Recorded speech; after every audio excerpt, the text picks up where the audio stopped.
Welcome here again. So we started this church about a month ago, so this is all brand new for all of us. And we are currently in a teaching series that's going to take us all the way to December called Spiritual Formation and Practicing the Way.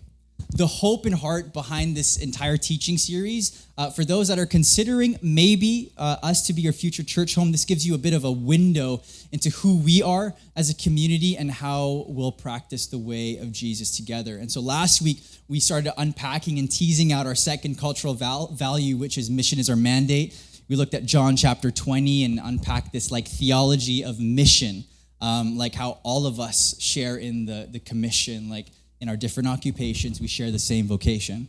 And so today we're actually going to look at that very famous text, which is the Great Commission, which is often looked at as Matthew 28:18-20. But we're actually going to look at the two verses preceding verse 18, because when you actually like open your Bible and look at the text, it starts at verse 16. And so verses 16 and 17 are part of like the pericope of the Great Commission. I know I lost a lot of people on that word. I took note, but that's actually a really helpful word. So a pericope is a set of verses, a cluster of verses that form one coherent thought, okay? And so there's nothing wrong with looking at verse 18. You know, Jesus came to them and said, "All authority in heaven and on earth has been given to me. Therefore go making disciples of all nations," etc. But there are two verses that we're missing out on, and I think these two verses really inform what this Great Commission is all about. So we're going to start in verse 16. Then the 11 disciples went to Galilee to the mountain where Jesus had told them to go. Usually when the disciples are referred to in the scriptures, they're either like kind of branded as like the 12 or the disciples. Okay, that's kind of like how they're known. Like they've got some brand power behind that. And so for Matthew, who is writing this gospel, it almost seems like he's throwing some like passive aggressive shade here, like the 11. But what he's actually doing here is reminding the reader, reminding us that someone got cut. Someone is no longer with the 12. And so why does Matthew do that here? What Matthew is doing, he's creating intentional tension. Intentional tension. Because Matthew could have said the disciples were making their way, but he chooses quite intentionally to say it was the 11 disciples that went to Galilee. Why does he do that? Why is he reminding us of kind of this like really sad story that is behind one person not being part of the 12? And so obviously Matthew is referring to Judas Iscariot, the one who betrayed Jesus. And Judas thought that he was a disciple, but in reality he was actually just impersonating one. And you know what's crazy to think is that Judas was part of like the original 12. And that means that he did life with Jesus and the other 11 for 3 years. All of the miracles, all of the things, all the teachings that we see throughout the Gospels, Judas was there. I bet that at any given time, Judas was probably at least within 10 meters of Jesus. He was at least 10 meters of the living God, yet he was not truly a disciple. Judas is like an example of someone like, this is as in as you can get. Like you are with the 12. You are listening and doing life with the Son of God. Judas was as in as a disciple could be. Even at the Last Supper, when Jesus actually kind of like announces, one of you is going to betray me.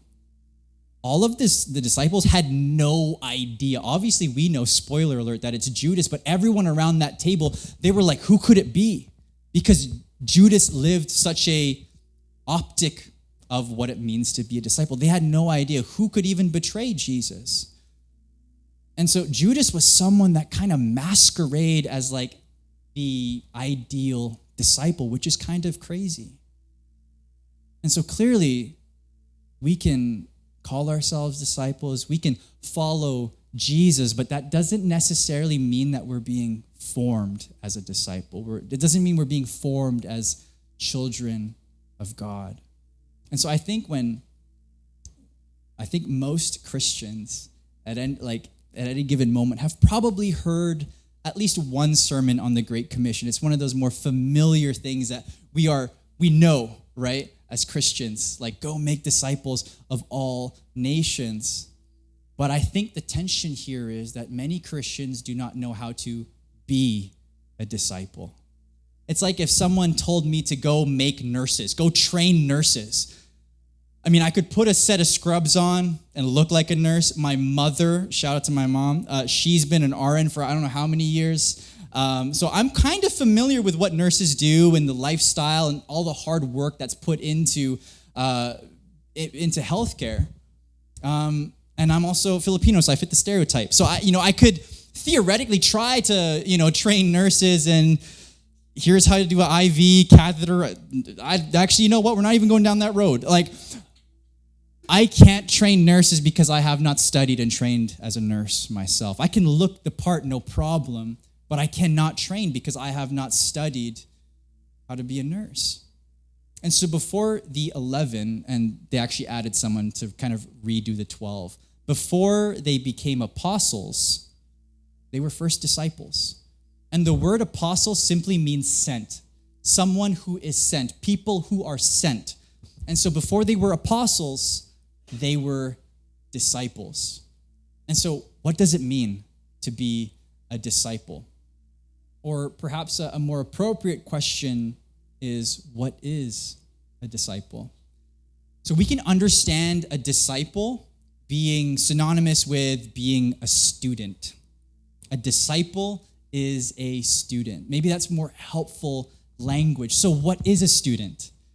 A student is someone who studies quite intentionally with hopes to probably pursue a very specific career path or a particular profession.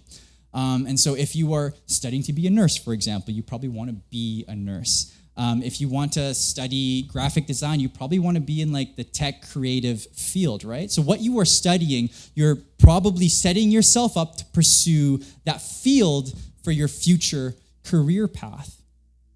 And so what's the difference between a good student and a bad student? A good student actually cares about their education. I remember when, shortly after graduating grade 12, I was at VCC doing my prereqs for nursing, and I did not want to be a nurse. And so I didn't really take my studies that seriously. I was kind of like dragging my feet a little bit. But now I'm like studying theology, which I deeply care about. And I actually am trying to do all my readings and all of my assignments. And so a good student takes their education seriously. They're not waiting for someone to tell them to study. They're not waiting for someone to like help them prioritize their time and effort so that they can do their homework and prepare for exams. They take all the initiative because they actually care. They actually care about their education because they know it's forming them and preparing them for their future career. And so bottom line, it informs their priorities and how they allot their time. Essentially, a good student works towards their graduation day, right?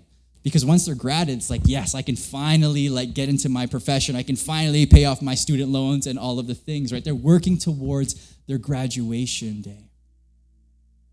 However, the school of discipleship to Jesus, it's a school that we as Christians, that we as believers do not graduate from. Whoa. We do not graduate from this. Why? We don't graduate from the school of discipleship in our lifetimes. Because as followers of Jesus, as disciples of Jesus, a more helpful word today is as apprentices of Jesus. This is a lifelong commitment. It's a lifelong commitment of spiritual formation and practicing the way together. Like whether you've been following Jesus for 2 years or 20 years, we're still on the journey until we pass from this life where Christ returns. Like we're not graduating in our lifetimes because it's a lifelong commitment. Verse 17. When they saw him, that being Jesus, they worshiped him, but some doubted. And so this is really interesting because this is post-resurrection Jesus. These are the disciples that have been doing life with Jesus for the past 3 years. They've, again, witnessed so many things, so many miracles, listened and sat under so many teaching. They've seen Jesus crucified on the cross, and now they're seeing him with their own eyes, alive, well, right in front of them. But some still doubted. 3 years. You would think that all of them would immediately worship because they're like, whoa, you truly are the Messiah. But there was a few of the disciples that still doubted. And this is the tension. For us as believers on this side of heaven, we're always going to experience a degree of doubt and uncertainty. And for some of these disciples, they were still unsure, although they were seeing him, Jesus, seeing him alive in front of them with their own eyes. Some were still like, is this really him? Is this you? Are you really alive? Probably with like really intentional hearts of really wanting to know, but they were seriously struggling. Some of them really had a tension of like, is this Jesus? If you were there, if you were one of the disciples, one who had experienced those 3 years of life with Jesus, and you were standing here in this moment, what do you think your posture would have been? Would you have immediately fell down in worship? Or would you be like some of the other disciples that may have doubted? And that's not to throw shade, but that's just to capture the human nature that we really do have in our hearts. I think maybe in this moment, perhaps for a few of the disciples anyways, and they all came around, they all became the apostles, it ended up being good. But I think for maybe in this moment, for a few of them, maybe for some of the disciples, they didn't fully understand the lordship of Jesus Christ.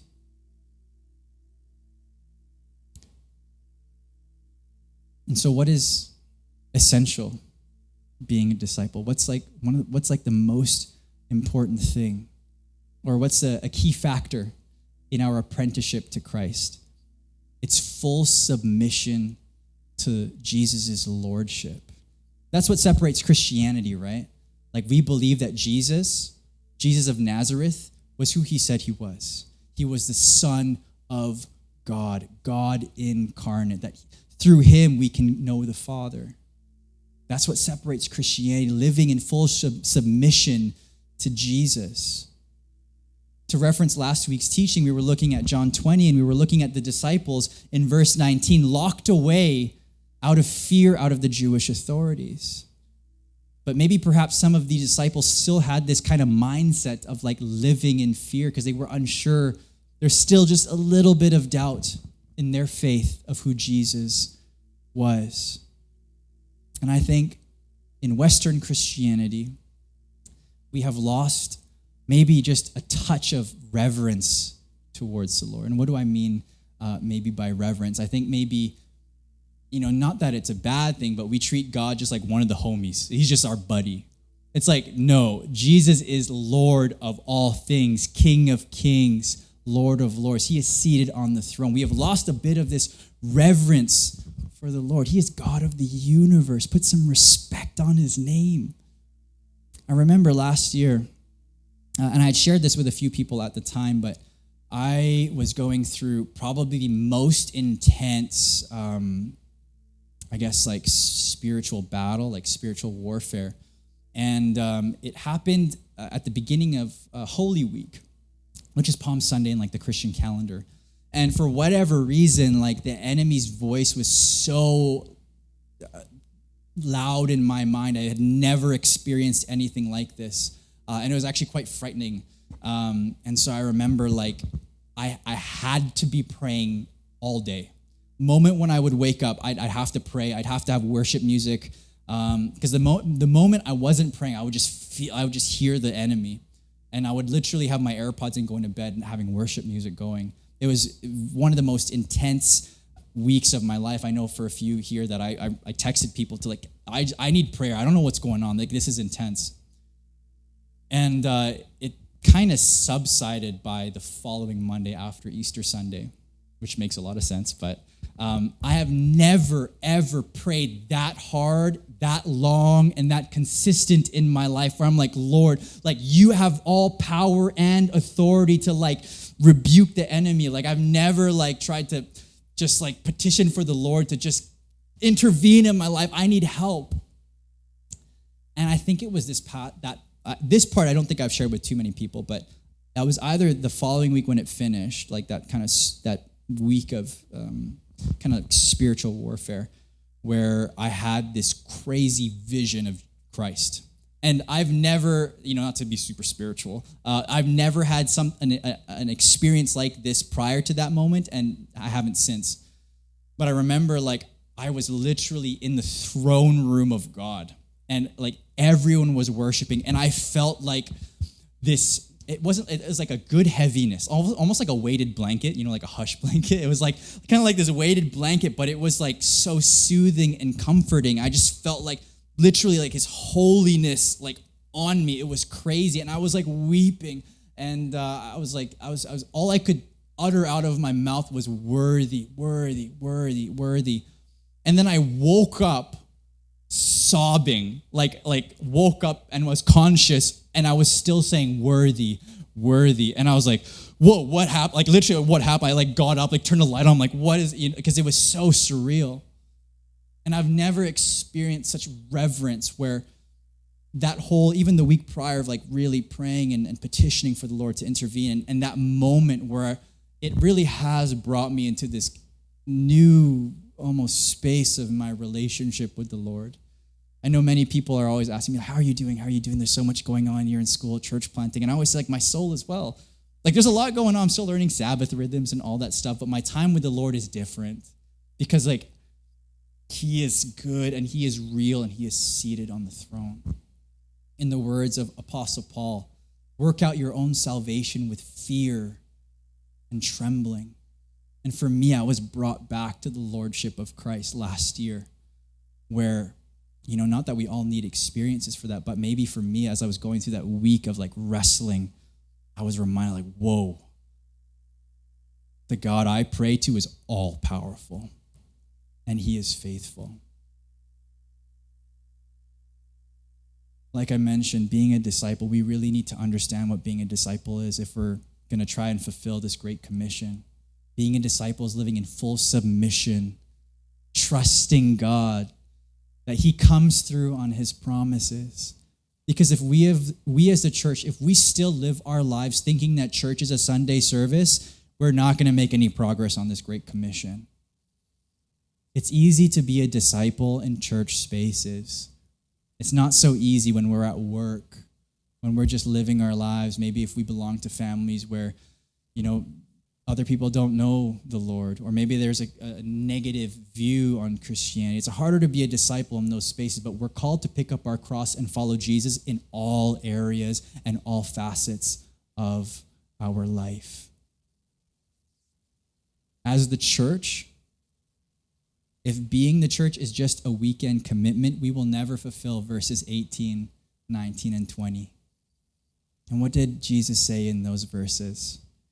All authority in heaven and on earth has been given to me. Therefore, go and make disciples of all nations, baptizing them in the name of the Father and of the Son and of the Holy Spirit, and teaching them to obey everything I have commanded you. And surely I am with you always to the very end of the age. You can only teach discipleship if you practice discipleship. Like, we're not just called to teach Bible studies. We're called to live out the word. And so even for me as a pastor, like in my occupation, if I just read the text and I'm reading my devotion, I'm like, oh, this would be a great sermon illustration. And like thinking of all these things that would be helpful in teaching the Bible. If I am not first allowing that to apply and seep deeper into my life, I'm missing the point myself.